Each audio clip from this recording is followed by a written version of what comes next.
Welcome to this Framestore webinar. I hope you enjoyed that intro video. It always fills me with pride and a big smile on my face after seeing that. My name is Lucy Killick. I'm the Chief Operating Officer for Framestore, and it's my pleasure and privilege to be hosting today's webinar to shine a light on FPS, Framestore's pre-production services division. Today's session is called Visualizing Wicked, the role of Previs, techvis, and postvis. And joining me on screen in a few minutes to present this session will be Chris McDonald, the Visualization Supervisor on the project. We'll also be allowing 10 minutes or so at the end of the talk for some Q&A. So throughout the session, please put any questions you have in the Q&A box and we'll try to get to them at the end. But before Chris joins me, first let me tell you a bit about FPS.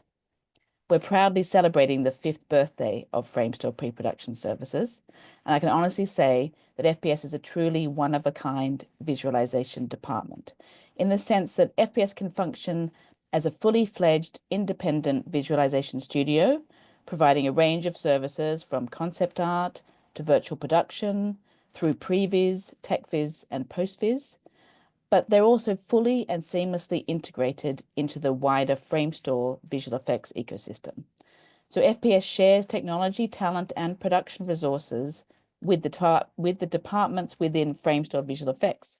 So when working together on projects like Wicked, we're able to offer sensational creative output and end-to-end efficiencies to all our clients. It's also worth noting that while mostly known for large-scale films, FPS also has a history of helping visualize smaller scale projects, as well as episodic content, some advertisement campaigns or immersive experiences, and working hand in hand with our IA and immersive divisions. Wicked the project presents a wonderful mix of everything Framestore does best. Talking creatures, magic spells, a fairy tale environment steeped in nostalgia. The long-anticipated film drew talent from our London, Montreal, and Mumbai studio to deliver 870 visual effects heavy shots, and our work was recognized by nominations at the VES, BAFTA, and Academy Awards this year.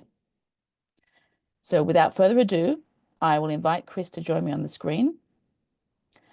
Hello, Chris. Hello. Hello. And I'll leave him to take you on this journey through the land of Oz and tell you all how visualization from FPS helped steer and shape this impressively colossal and beautiful team effort. And then I'll join you again at the end of the Q&A. So over to you, Chris. Thank you very much. Thanks for that introduction there, Lucy. Yeah, so my name is Chris. I am a visualization supervisor at FPS, and I was the previs supervisor on Wicked, and sort of oversaw a little bit of the transition from previs into postvis before postvis was supervised by Micah Fina and looked after by her fantastic postvis team. It's a real thrill to be able to get to talk to you guys here today about our contributions to the film. So much of the work that we do in visualization is behind the scenes, so it really is a pleasure to get to showcase the work that was done by our incredible team. So with that being said, just to say up front, spoilers ahead for the movie. Hope everybody's seen it so far that's tuning into this, but if you haven't, yep, the previs version is going to be the first one you see. That's okay though. And so while I've got you all here, I'm just going to talk a little bit about myself first and foremost. So yeah, visualization supervisor, supervised the previs on Wicked. I graduated back in 2009, and my first job in the industry was actually working in commercials. And I didn't know at the time, but that was actually a really good sort of training ground for getting into visualization. Commercials shares a lot of things in common with everything that we do across previs and techvis and postvis. It's really a lot about kind of fast turnaround time and also like an emphasis on like creative problem solving. So there's actually quite a lot of common ground there between the two ways of working. I then worked in animation and layout for a number of years before I went into my first previs project, which was actually working on Kingsman the Secret Service. And it was actually quite a unique experience for me because I started out working on the previs side of things and actually stayed with the film all the way through the shoot, right through to post-production, working on animation and layout in that film as well. So it was really informative in terms of not just how much value previs brings to a project, but also the things that I enjoy about it, the sort of fast pace that I got from working in commercials, also with the kind of storytelling, the creative freedom, and my love of movies kind of combined there, working on the previs. So I sort of found that that was kind of what I wanted to pursue. And then, like, basically, since I made that decision, I've had the good fortune to work on a number of like really fantastic, exciting projects. And in 2020, that was when I joined the team at Framestore. And yeah, for those of you who don't know, Framestore's just about as old as I am, starting back in 1986. And today we have offices all across the world in Montreal, LA, New York, Chicago, Mumbai, Melbourne, and the team's grown to around 3,000 people. The list of projects and achievements, as you can see here, just goes on. And a huge part of the success that Framestore's had is down to the fact that all of the studios across all of the different sites can collaborate so smoothly and seamlessly. The VFX pipeline and production processes are the same everywhere, all across the world. So that means any project can be worked on in one studio or multiple. And that ethos was like really important when we set up FPS in 2020. It was just really important that we keep that kind of mentality, that we be seamlessly integrated as well. You know, in many ways, visualization is always going to be its own thing. We've got different priorities in visualization as opposed to in final VFX, but with us all being under one roof, it makes it so much easier to collaborate and share, as Lucy mentioned in our introduction, to share assets, tools, and to share knowledge as well. We've only been around for 5 years, as Lucy mentioned as well. We're celebrating our 5th birthday. But as you can see here, we've already got a number of impressive projects under our belt. And just now, I'd love to play our most recent showreel, just to give you all a flavour of some of the recent previs work we've done.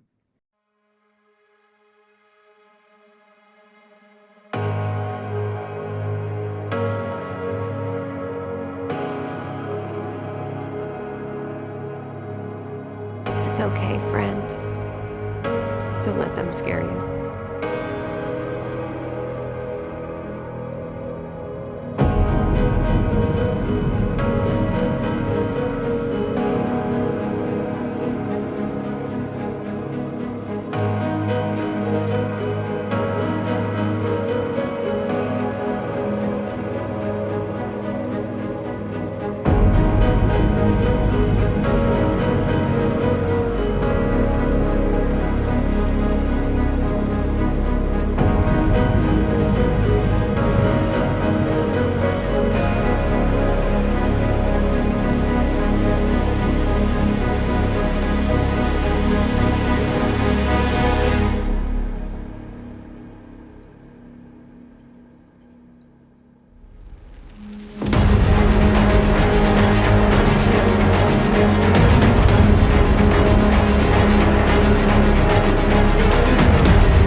as you can see there,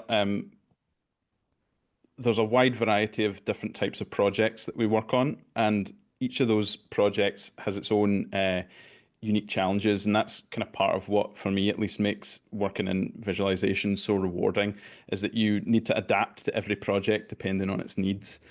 You can start some projects, you don't even have storyboards, it's literally just the script and a brief, or there's some sequences and scenes that you work on that are very well developed, and it's an exercise in finding out how to make that scene work as a more technical exercise. In many ways, Wicked was a combination of both. We kind of had to wear both hats there, but there were some other key elements that made it unique. The first of these was Defying Gravity, not just the musical number, but the effect of Defying Gravity itself. There were a lot of conversations about how to depict Elphaba's powers right from the very first sequence that we worked on, which was Flying Wheelchair, the scene where Nessa Rose's wheelchair levitates in the courtyard of Shiz University.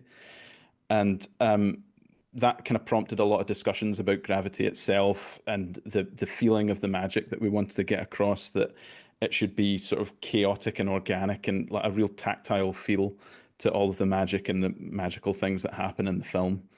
And all of this obviously culminates in the finale of the film, where we see Elphaba take full control of her powers. And yeah, obviously that's challenging because it's an incredibly important scene in the film. Next up, creatures great and small. So we had a lot of different creatures in Oz, as small as an Emperor Tamarin monkey, which you can see there sitting on the little bench off to the side, which are about roughly 9 inches tall or so. And then right up to the sort of giant stork kind of creatures that we've got there over on the left of the screen. And those creatures not only had to interact with each other, but also obviously interact with the actors in the film. And so how do we shoot those scenes? How do we shoot those interactions? There's a lot of like important, integral, heartfelt moments between Elphaba and Dr. Dillamond. So kind of figuring out how we kind of frame up those shots, like what we kind of want to see in those and how to get the emotion across in those moments was something that we really spent a lot of time exploring, and is obviously a big challenge. And obviously with all these creatures, it's a considerable animation challenge as well. We had a team of really fantastic shot creators on the project. We were very lucky to have a fantastic team there. But also the fact that we're integrated within Framestore, we had access to everything that was being worked on the VFX side as well. Any animation tests that they were working on, anything of that sort of nature, that was all like really useful as well for us to be able to sort of mine from and bring that together, so that again, if something was being worked on the visual effects side as an animation test, we could integrate that into the scenes in Previs, and we'd be able to see that kind of in context, anything that was being worked on there. Next up, with it being a musical, obviously choreography is key. Like that's going to be incredibly important, and not just the choreography of the characters themselves in the scene, but the choreography of the cameras and how they move and how it all sort of fits together. And one thing that I find really helpful to work on at the start of sequences like this is to work off of blocking maps, as you can see on the screen here just now. And, you know, it doesn't particularly look the most appealing, but it can be incredibly helpful showing something like this to not just the director to be able to sort of look at and see where everybody is at any kind of given point in a scene, but also to sort of see like, okay, can we place a camera here? But this can also be shown to other departments as well to help get everybody on the same page. And obviously this is all based on set plans. The little counters that we have there for the characters are all based on the actual size of the characters, so it's all accurate. And things like this I've found can really help the director, and it also really helps the artists on the team as well, because they've got something that they can refer back to, because this block and map will play for the duration of the scene. So no matter where they're working on something within where their shot falls, they can sort of look at this blocking map and understand what the relationships are of the characters to each other and keep that continuity there. And then lastly, expanding on and respecting the source material was a huge challenge because, as everybody knows, the film itself is much longer, obviously, than the first half of the stage show. So that means that there's going to be scenes that are in the play that are built upon and sort of made more cinematic. But also there's going to be scenes that aren't in the stage show at all that need to be sort of looked at and planned for and everything else. And that, again, is a really helpful thing to be able to explore in Previs, especially there. And it was very important for Jon Chu, our director, that we do stay respectful to the show. For example, Elphaba's movements and her flight path at the end of Defying Gravity. You know, it was important that she didn't feel like Iron Man, that she still felt like Elphaba and felt like that character. So being able to test out maneuvers, poses, things like this in Previs to sort of get everybody on the same page about what those movements were going to look like, that was a considerable challenge as well. And yeah, a lot of fun to kind of work on and help figure that stuff out. And so those are the things that we kind of had to be thinking about and working on and really kind of mainly looking out for as we move forward with the project. But I think it would be useful just now to sort of talk about, obviously we're talking about previs, techvis and postvis. So just sort of talking a little bit about what the key advantages are for each of those steps. And also just to kind of run through like exactly what it is and where they fall in terms of the production pipeline. So obviously, first of all, is previs. I think a lot of people are kind of familiar, at least, with the basic concept of previs. It's essentially like a 3D animatic is the most basic way of putting it. In a lot of ways, in a lot of cases rather, we'll start off with storyboards, as I mentioned, which are a fantastic jumping off point and a great way to get started. But previs has a lot of advantages of its own that really kind of can help elevate a scene. And I think that one of the main things that's really kind of useful about previs is that it is a creative sandbox for the directors and for the creative team on the film. So essentially, it's not just about kind of going in and placing cameras and animating the characters and everything else like this. We also have access to things like virtual camera, mocap, all these other tools like at our disposal that we can use to help like develop and build on a sequence that I think is incredibly useful. It's also a lot more accurate than what you would get through a storyboard. All of our sets, for example, on Wicked were all based on either scans or art department models of the sets. Our characters were all based on scans of the actors. So all of that stuff is accurate, and our cameras are representative of the camera bodies and lenses that are going to be used actually on set on the day. So all of that stuff, you know that if you're looking at a shot, it's on a 40mm lens in the previs, you know that that's what you're going to see like on the day with that same lens. We've got a lot more of the tools of cinematography at our disposal. So lighting, effects, all that kind of stuff like that as well kind of helps to create a more representative picture of what the final image is going to look like. And as a result of this, it communicates ideas much better. You can look at a shot in previs and understand in a much more rounded way what exactly it is that the director's looking for in this shot. So, you know, boards obviously do that to a certain extent, but there's a lot more room for interpretation with boards as opposed to previs, where you can sort of look at it and everybody's kind of on the same page. And obviously, finally, it's the main advantage of previs is that it is fast and iterative. So once we've got that shot in there, if you want to try it on a different lens, if you want to try a different sort of camera move, anything like that, you can kind of do that stuff and turn that around much quicker. And obviously, each of these tools get used in different ways on different projects. Barbie, for example, as we saw in the reel just there, like the animation was kind of secondary to the camera work and sort of working with the production design and also extensive planning for the shoot on the volume that was done for Barbie.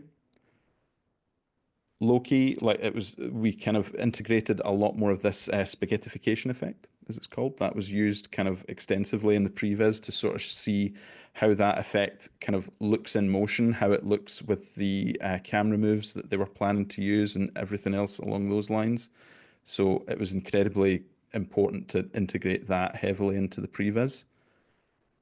And then with Last of Us, that is a really good example of us using Previs as kind of a virtual scouting. We had LiDAR scans of the various environments that they were planning to shoot on.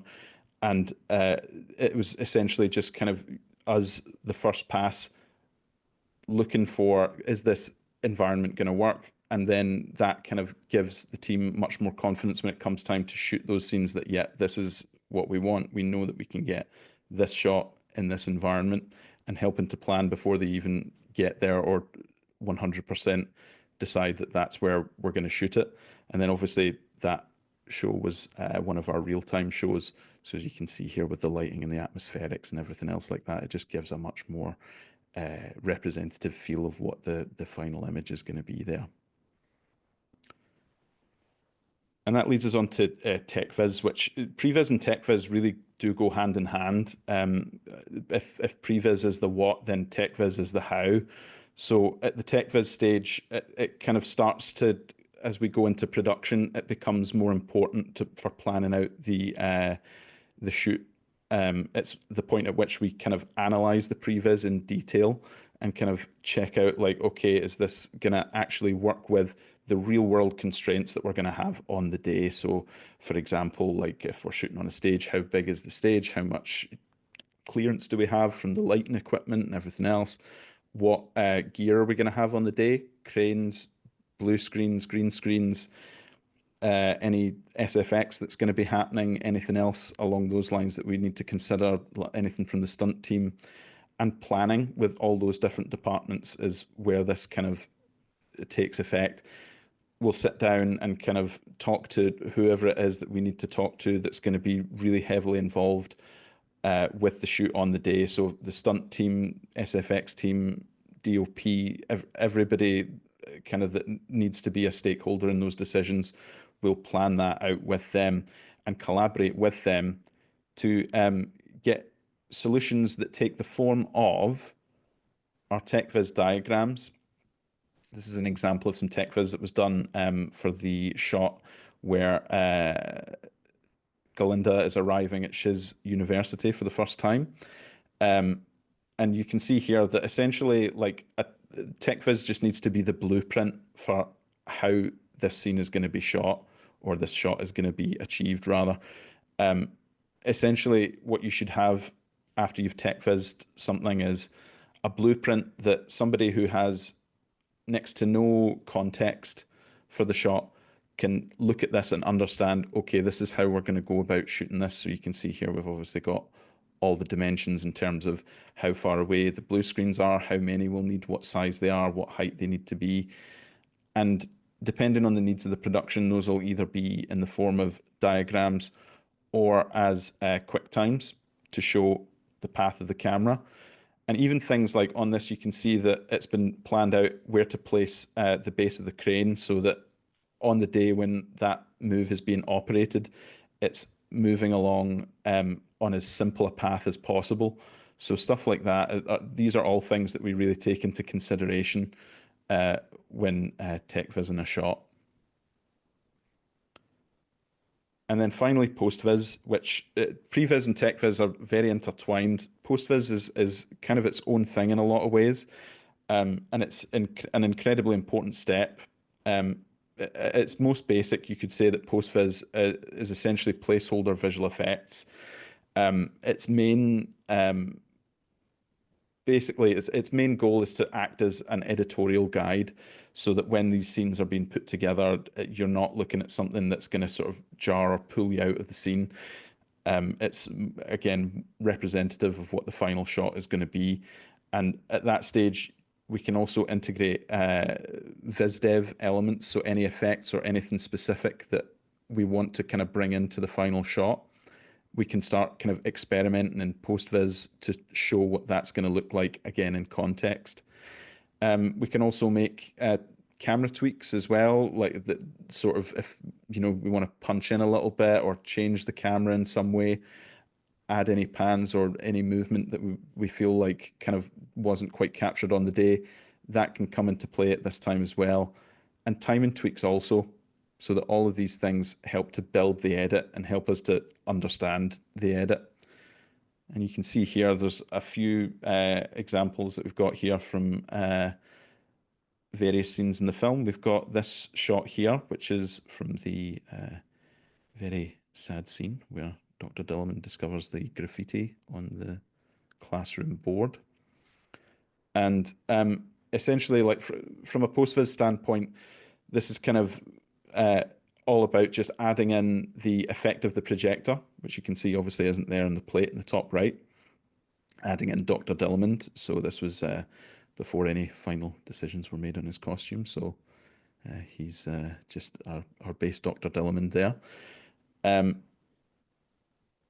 And the animation here, obviously, like none of this is going to be as polished as the final visual effects for obvious reasons.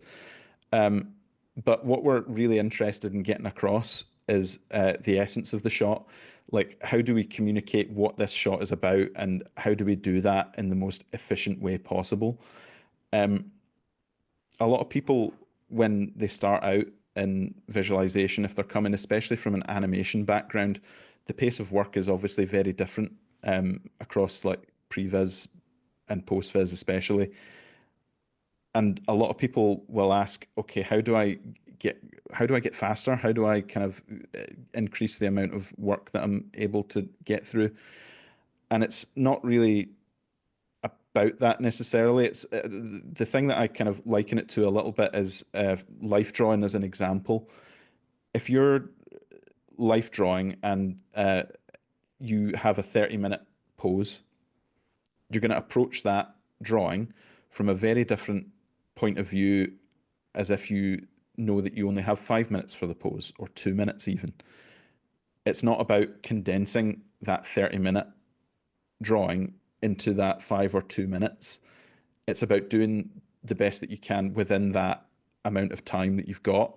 So it's really about sort of thinking about it in those terms, the gesture, the essence, those kind of things, getting that across in as succinct and efficient a way as possible. And then you can see there's examples like this shot here where, as in the plate, we've got a whole host of lighting equipment, blue screens and everything else. And we've obviously added in the element of Glinda arriving in the bubble. But again, things like this, if you're watching this shot through in the edit, things like having a bunch of lighting equipment, blue screens and everything in the background, it's going to pull you out of it and not focus on what's important in the shot, the timing and all these other things that you really want to be thinking about, not thinking about there's a bunch of lighting equipment and everything else back there. So those are kind of really the key things that we sort of focus on in postvis, is just kind of sanding off these things that are going to snag and catch when you watch the edit through. Oh, the lights have just gone off in this room. Oh well. But yeah, essentially that's kind of what is important there, is making sure that when watching the edit through, it's going to be as smooth an experience as possible. But yeah, so essentially now that we've sort of gone through each of the steps and looked at what each thing brings to the table, we can take a look at some case studies in depth. So looking at some scenes where we started them out in previs, took them through to postvis, and seeing how that compares with the final shot there. So just to start with the first scene that we actually worked on, which was a flying wheelchair, as I discussed at the beginning there. And you can see that like there's obviously some changes that have happened in between the previs and the final shot there, but there's also a lot of stuff that kind of is very true to what we've got in the previs. The height of the wheelchair is based on what we discussed with the stunts team, was going to be the height that they were going to raise the wheelchair up by. And obviously the courtyard of Shiz University here is based on the art department models for when they were actually building the set. of the Shiz University courtyard. And it was great kind of working on this scene as the first one out of the gate, because like I said, we got to really explore and sink our teeth into this concept of gravity and Elphaba's magic. And this shot here that you can see, this final shot with Elphaba spinning the wheelchair around, this is something that Jon had in his head from very, very early on that he wanted to get, and it was in the boards. But I remember the first time we actually showed this shot, he said he was really happy with how it sort of turned out, and said, yeah, this is the first time I've seen this, and I absolutely know it's going to work. So again, that kind of given that feedback is fantastic, and obviously that's what we strive to do in visualization. Another scene that we worked on quite considerably. So this is a scene that is in the stage play, musical rather, but we have had to kind of change it quite considerably for the film itself. There was a lot of discussion in this scene of Chistery's transformation, where he starts growing the wings out of his back, about how far we wanted to push, for example, like the elements of body horror that kind of come from that. Like how painful should it be? What do we like? What kind of actions do we want to see Chistery performing? And a really helpful thing that we did on this sequence in particular was we got the opportunity to work with Robin Guyver, who, as you can see there in the top left, performed the motion capture. And Robin is the lead performance artist for the film. So, and he was going to be performing all of Chistery's, basically performing Chistery on the stage on the day. And essentially, when I spoke to Pablo Hellman, VFX supervisor, about this scene, I mentioned that we were going to be doing some motion capture for it in the capture lab at Framestore. And he asked, oh, well, who are you going to be getting to perform Chistery? Wasn't going to be myself. And I mentioned that we've essentially got a number of people who we kind of bring in for our motion capture sessions. And then he said, well, why don't you speak to Robin? Like, because I think it makes sense for him to do it. And it then became this thing where Robin brought his ideas to what he thought should happen in the scene and what Chistery should be kind of feeling and how he should be emoting. And then obviously Jon had a list of ideas that he wanted to try out. Pablo also had his ideas, and I had some of my own ideas as well. And we essentially spent the day kind of testing out all these like different takes on the scene, various levels of discomfort and everything else. And then we were able to kind of cut that together. And I think it was really helpful for Robin as well, like, because this was his first time seeing himself as Chistery, because of the live solves that we've got down in the capture lab, to be able to see his actions on the character.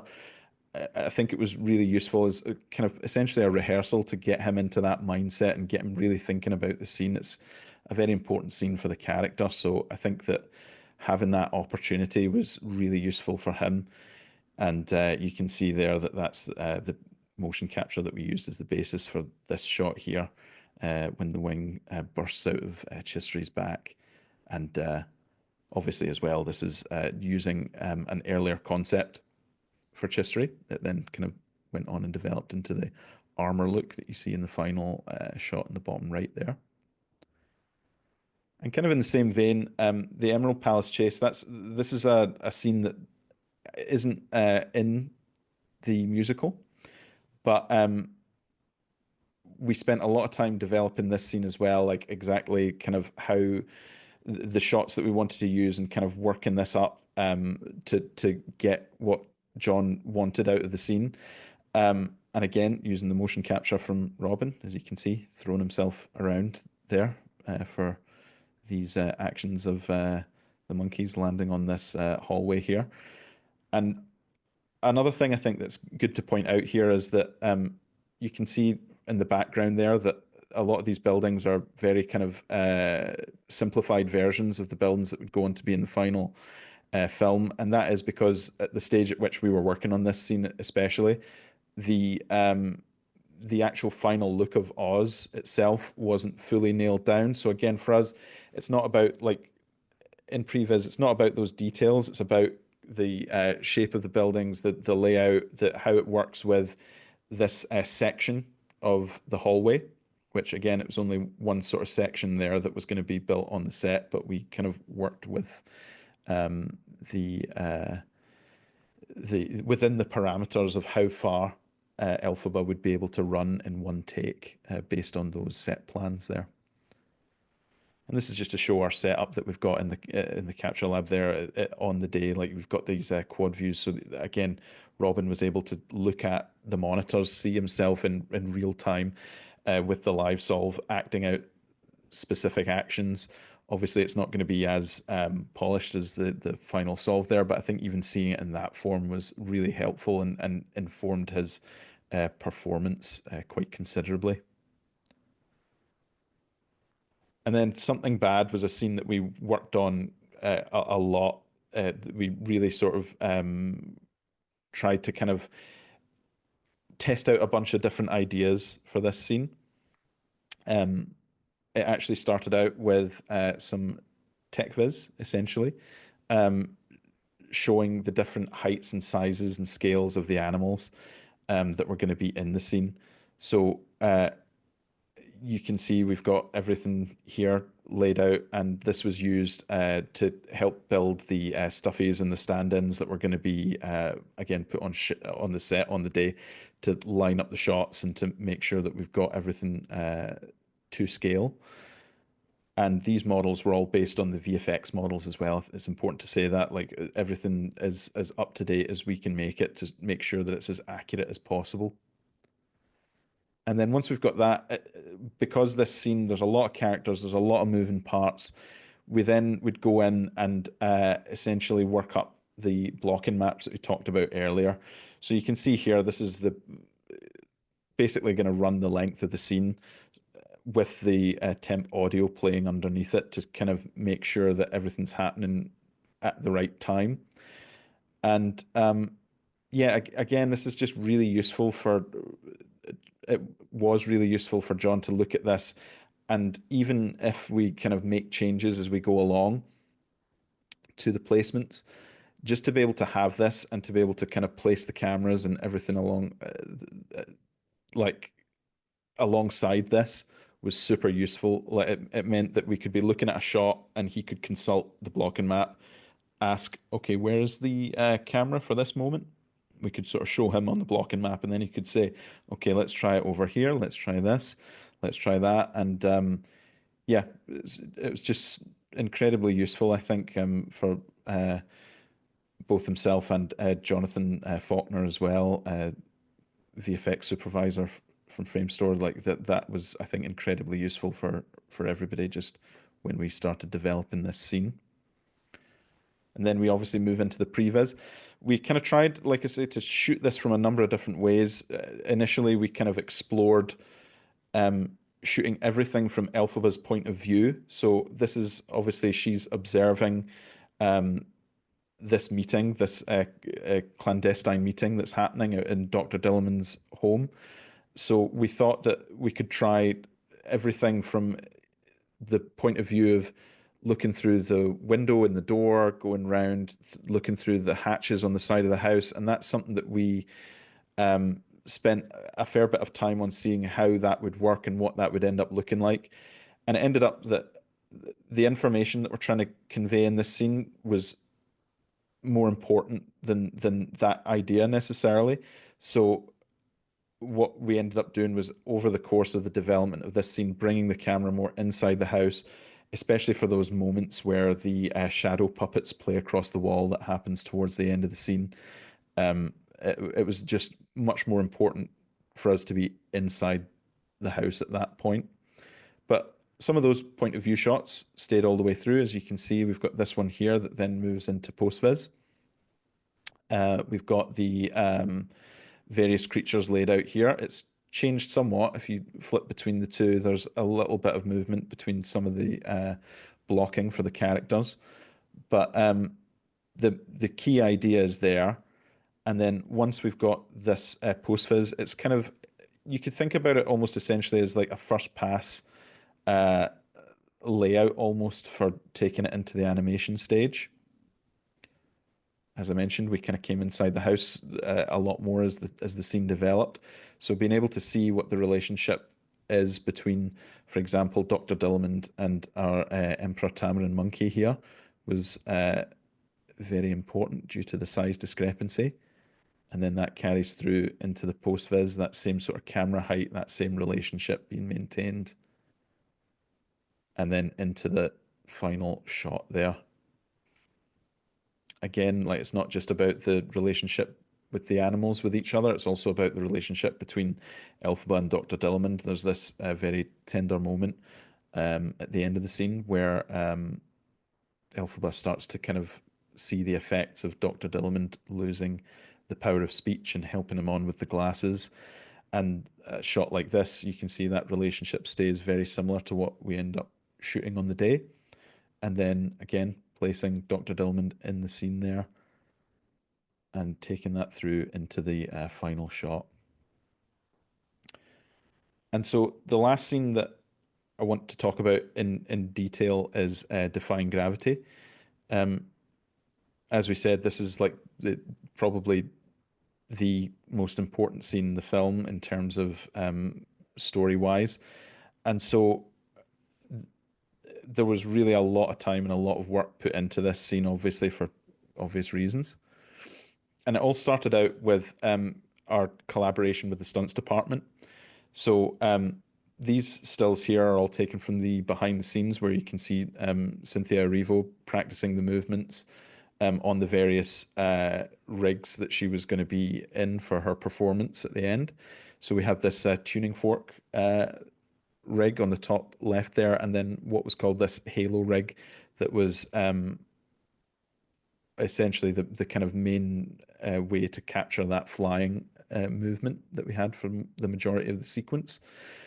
And there was a whole host of these. Like, essentially, the stunts team started out by just kind of coming up with all these different concepts, styles of movement, at which point Jon would kind of go through and sort of pick the ones that he liked and sort of decide on where to place those in the scene, and kind of cut together essentially to the music, like which movements are going to be important for the specific moments of the song. So once we have that, we then take that again to our trusty blocking map, which we've got here. And this is kind of, again, for the whole scene, we would have this blocking map just sort of looking at, you know, where the guard's going to come in, what's the relationship with Elphaba and Glinda, where's the broom at any kind of given moment for the moments where it's like levitating and going towards Elphaba. But the blocking map works really well for scenes like this, or for moments like this rather, where it's all about kind of what's happening in the tower. But it does kind of have its limitations, because obviously once Elphaba takes off, she's not just moving two-dimensionally, she's moving three-dimensionally as well. And there were a lot of conversations about what exactly her path would be and how that would look. And there was a little bit of, essentially, I would have one interpretation on it, the stunts team would have a different interpretation on it, and Pablo had a slightly different interpretation as well. And this is where the final visualization technique comes into play. We've talked about previs, we've talked about techvis, we've talked about postvis, but there's one more step that we haven't covered just yet, and that is stickvis.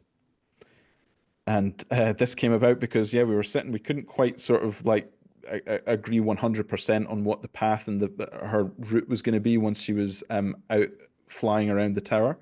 So the suggestion was, well, why don't we just get the art department model here for the tower, and Jon can have Elphaba on a stick and we'll play the song and we'll get that flight path and we can integrate that into our blocking and bring it into the scene there, which is what we did. And then using that as our basis, we then kind of move into previs. We sort of establish what the relationship is going to be once Elphaba is flying around between her and the guards, between her and the tower. And then we can bring that into, this is an example of one of our techvis diagrams, which again, depending on the project, will either kind of lean more heavily towards either diagrams or animated techvis, depending. And you can see here it's fairly kind of straightforward. Essentially, it's just kind of showing the main, the height, how high she is from the platform, how far away, and then that carries through into postvis and into the final. And we're a bit wider, obviously, on Elphaba in the final version of the shot, but that relationship between her and the tower is very much kind of what we've established there at the previs and techvis stage. And there's a bunch of shots throughout here that are essentially ideas that Jon has had very kind of concrete notions of what that's going to look like, such as this shot that we kind of like push through the tower as like Elphaba flies up, and then that ends up kind of carrying through postvis into final. But I think just being able at the previs stage to be able to communicate this to every department is incredibly valuable and really something that kind of brings a lot to the table. But with that in mind, I think that at this point, what would be fantastic is to show you guys essentially a picture-in-picture from the end of Defying Gravity, at the end of the movie there. And you'll be able to see in this the progression from previs, postvis, and into final. Not just the ways in which it stayed the same, but the ways in which the sequence evolved and developed as it went along there. So without any further ado.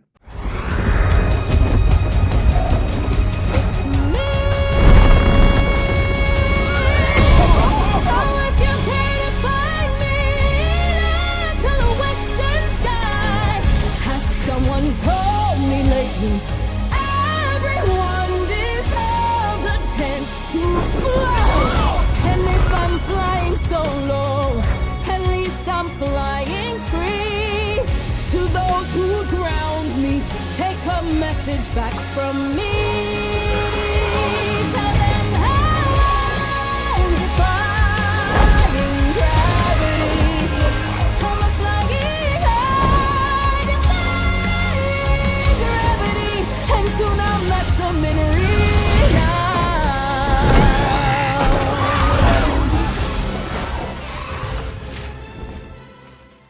Thank you very much, Chris. That was very insightful, very exciting, and that song gives me chills, as I'm sure everyone else will agree. And I'm not sure how involved you were on set. Someone's got a question here saying, can I ask, to whom does the techvis handover go to on set during the shoot? Is there a Framestore rep on set via FPS or visual effects, or does the techvis info go to the respective departments, such as the camera or the stunt department? Yeah, no, it's a good question. I mean, I think that like essentially like the conversations will kind of happen across all those departments essentially at first, but then our kind of key contact is generally the VFX supervisor. So whoever that's going to be, whoever's going to have the most kind of involvement from a supervision standpoint over a particular scene, that'll be kind of a conversation that we primarily would have with them in terms of, okay, is it more beneficial to have this as a diagram? Is it more beneficial to have this as the quad view kind of quick time that we saw there? Both potentially. Some supervisors prefer having a big binder, basically, of printouts of all the shots that are going to be so that they can have that on set, and other people prefer having the quick times available to them. So yeah, that would be. So all options for all scenarios. Exactly. We've got to be flexible, don't we, Chris? No, absolutely. Yeah, no, that's the key thing, is just like sort of finding out what's going to be most useful, like, because it's no good us providing the diagrams if a quick time's going to be more useful and vice versa. So yeah, it's about having those conversations early. Okay, great. Thank you. Two sort of not related to this your talk, but I'll answer them quickly. One, people have said that they joined late and they want to listen to this from the beginning, so I just want to reassure people this will be available. This whole webinar will be available on our YouTube channel in its entirety in due course. So don't worry about anyone who missed the beginning of that. So I've answered that. Another person has said they have a question regarding summer internships, which Framestore is known for. We have some very successful internships. Some of our interns are now very high up in our skill set and artistic team. So it's a very successful program. And yes, London is the London internships is opening from next week. So don't worry, that will be opening up next week. So stay tuned for that. Someone here, Chris, asks, what skills would I need to have to work on a previs shot? So like in terms of like shot creators, like I think the main thing, a lot of people tend to come into, like I say, visualization from an animation background primarily, but like that's not necessarily like a prerequisite. Shot creators, obviously, I think that having a kind of all-around skill set is really useful because, like I say, with visualization, it kind of tends to stay with one artist as doing the shot. So the animation, the blocking, the lighting, any effects work that we do, like that'll all stay with one artist. Again, that's what kind of allows us to be fast and iterative, is not having all those different steps and stages.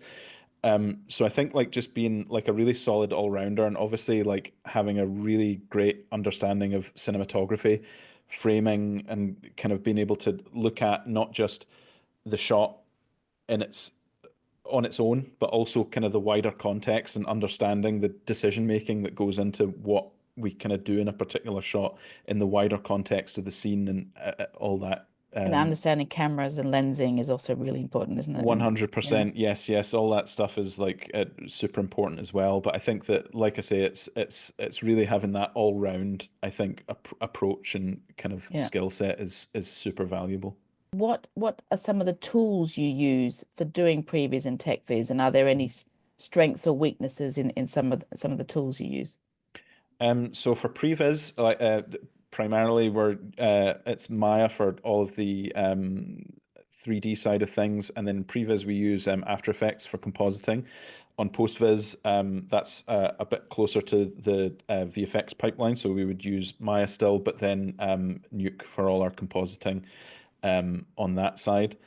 In terms of techvis, so we have a whole bunch of tools essentially like to help with the techvis side of things. So we would have crane rigs that you can input, like we'll have the kind of most popular crane rigs kind of set up already that are most in use on projects, but we can also tailor those to kind of input, get the specs basically online for what a particular crane is, how much the arm can extend, how short it can retract, maximum angle, minimum angle, all that sort of stuff. And we can input that into our crane rig and then sort of basically create a bespoke that kind of gives, again, an accurate visualization of what the crane is actually going to be able to do on the day as an example. And also a whole suite of measuring tools and other things that make it easier to put those techvis diagrams together. Things together. Great. I'll just sneak one more in. Because I think I'm quite interested in this answer because I'm curious to know your involvement. How much creative space or input do you have from the storyboard into doing the previs? Is there an interpretation, or is it match the storyboard? I guess that might depend on the client, but it definitely does. I mean, I think that like it varies wildly, I would say, like from project to project, sometimes even from scene to scene, because you can get sometimes on different projects scenes that are really sort of fleshed out and really kind of developed in the director's mind, and they have storyboards that they are very attached to and want to sort of stick to. And then there are like a lot of areas for interpretation. I think that again for me is like a really rewarding part of the job, being able to kind of exercise that creative side a little bit, because there's bound to be some interpretation going from storyboards into previs. So I really love it when we get those challenges, and that when we get something where it's like we need to explore this, we need to kind of find this, and working with it in the edit, working with the editorial team and trying to kind of piece that together with a moving camera, with moving characters and things, it's going to develop and change. And then you become a true creative partner with the filmmakers as well, if you can input in that. Yeah, absolutely. No, yeah, it's incredibly rewarding having that side of a project, and I think that yeah, it kind of again as a strength of working in Previs is that you have these other artists working on the shot, working on the scene, and bringing something. All of them are bringing something unique to it. So kind of being able to get those different ideas from different places can sometimes lead to unexpected developments. Gems. Yes. Exactly. Yeah, definitely. Okay, we've run out of time now, Chris, but so we'll wrap it up there. But thank you very much. It was very insightful, and I hope everyone enjoyed it. Thank you for joining us. Yes, thank you, everybody.